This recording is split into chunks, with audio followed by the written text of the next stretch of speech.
جناب امیر علی ابن ابی طالب علیہ السلام کی جو اپنی دو امام بیٹوں کو وصیت ہے، وہ حق بنتا ہے کم از کم ہمارا بحیثیت شیعہ کہ شہادت کے دنوں میں امام کی وصیت ایک دفعہ ہمیں معلوم ہونی چاہیے، جس انہوں نے فرمایا ہے کہ یہ میری وصیت صرف آپ کو نہیں ہے بلکہ جو آنے والے میرے شیعہ ہیں ان کے لیے بھی ہے۔ تو وہ جہاں سے شروع ہوتی تھی ایک جملہ پڑھا تھا، لا تابع الدنیا فإن بغتکما،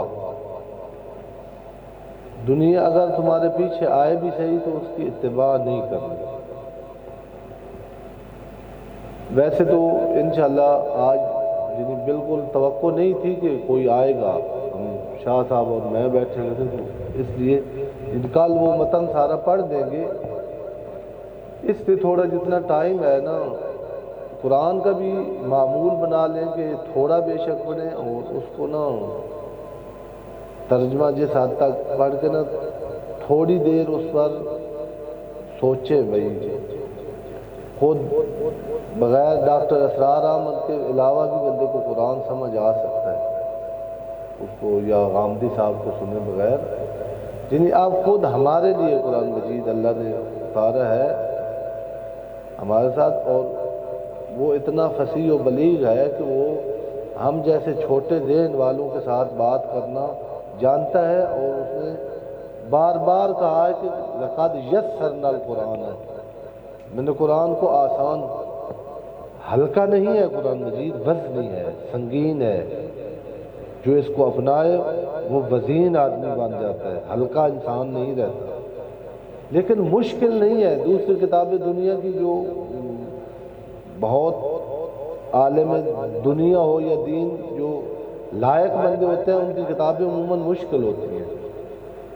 مطلب آپ سائنس کی کتابیں دیکھ لیں، ہر بندے کے بس کا روگ نہیں ہے پڑھنے کی، یا دوسرے سبجیکٹس کی جتنی ہے۔ ابو علی سینا جیسا نابغہ کہتا ہے کہ میں نے ایک کتاب 39 دفعہ پڑھی تھی تب سمجھ آئی۔ ابو علی سینا وہ نابغہ روزگار ہے جس کی حس عام انسانوں سے زیادہ تھی، بینائی اس کی، سماعت۔ اب اس کی میں وہ بتانے لگا تو ٹائم ختم ہو جائے گا۔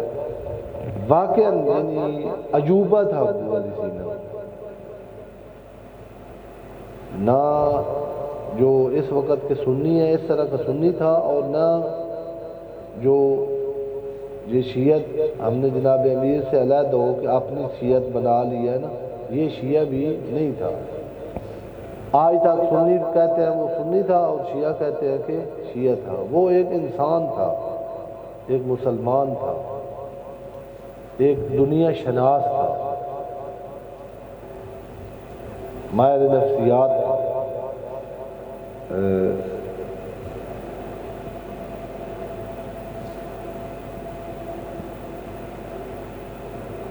آج کے دیکھے قرآن مجید کو جو ہے وہ ابو علی سینا پڑھے تو اس کے لیے بھی بعض ایسی آیات ہیں جو وہ کہتا ہے کہ میرا سر گھوم جاتا ہے۔ اور وہی ابو ذر جو بھیڑیں چرانے والا ابو ذر ہے، اور آج کے جو ابو ذر ہیں بھیڑیں چرانے والے، ان کو اگر آپ ترجمہ کر کے اپنی زبان میں قرآن مجید سنائیں ان کو سمجھ آتا ہے، وہ پیغام لے لیتے ہیں۔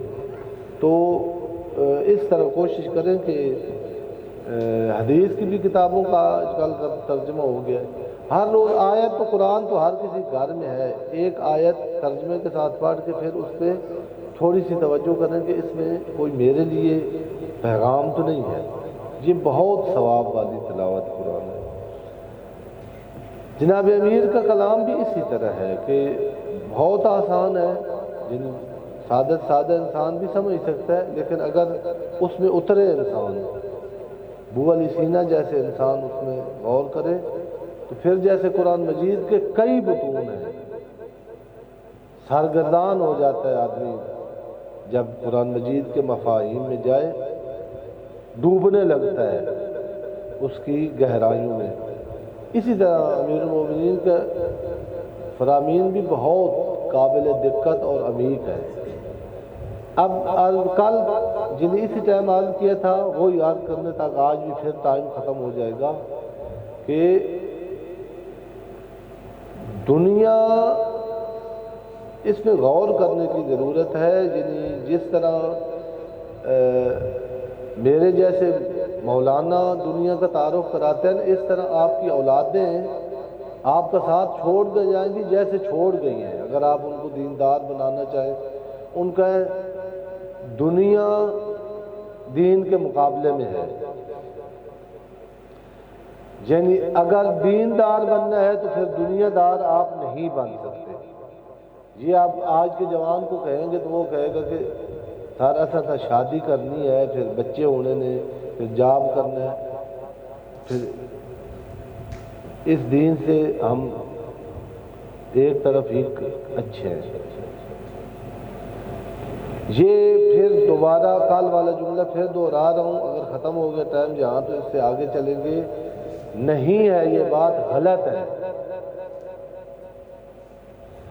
انبیاء دنیا کے لیے آئے ہیں، آسمانی کتابیں دنیا کے لیے آئی ہیں، ائمہ طاہرین ہمارے جناب امیر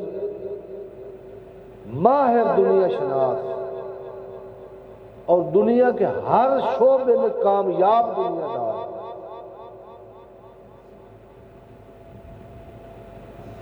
یہ اب اپنے بچوں کو سمجھانے کی ضرورت ہے کہ جو معاویہ کی دنیا ہے، یہ اسی دنیا میں رہنے کے لیے، یعنی یہ دنیا آج میں چاہتا تھا کہ یعنی جو روایات ہیں دنیا کے بارے میں ائمہ طاہرین کی اور وہ بھی پڑھوں۔ اس جیسے دنیا دار جو ہیں، جو فریب کر کے، جو دین فروخت کر کے، جو اپنا ضمیر بیچ کے، جو اپنی فطرت پر گھوڑے دوڑا کر، جو اپنے ضمیر کے اندر وہ پھڑپھڑانے والے کبوتر کو ذبح کر کے جو دنیا حاصل کرتے ہیں، یہ دنیا میں جا کے ان سے پوچھ لیں۔